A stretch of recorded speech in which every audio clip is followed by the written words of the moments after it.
When a bear visited St. John's Academy in Shawnigan Lake in British Columbia, the school's music teacher got creative. Well, we'd had the bear hanging around the campus for a few days. So we'd started directing our students to enter in different doors to avoid the area.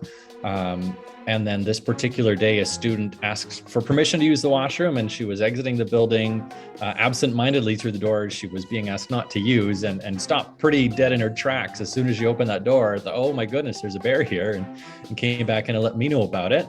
That's when I poked my head out and saw my neighboring teacher banging on a door, trying to scare the guy away.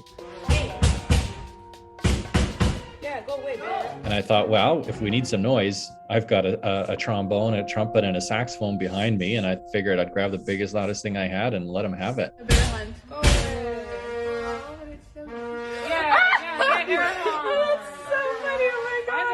It's an unconventional way to get rid of wild animals, but Tristan Clausen's method was effective. It just made sense to me. I don't know. It just seemed like the right thing to do. This was his first bear encounter since living in the region. We are backed against wilderness here. It's a small community of about 8,000 people. There's a big mountain behind us. So, they live in the area. It's not uncommon, but it's my first encounter. But the bear was persistent and returned days later. We have a resident who neighbors us, and she had informed us that she'd seen the bear around again. And a student has since mentioned that on the weekend it's been around. So, that's the last thing you want, because once they get habituated to humans, that's when, animal control has to get involved, and you much prefer they just move on their own. But to my knowledge, the bear still lives.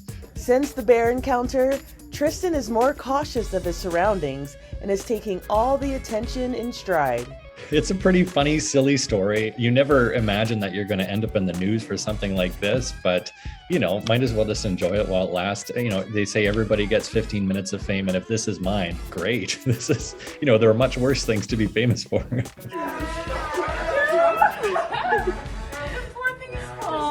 For Inside Edition Digital, I'm Andrea Swindall.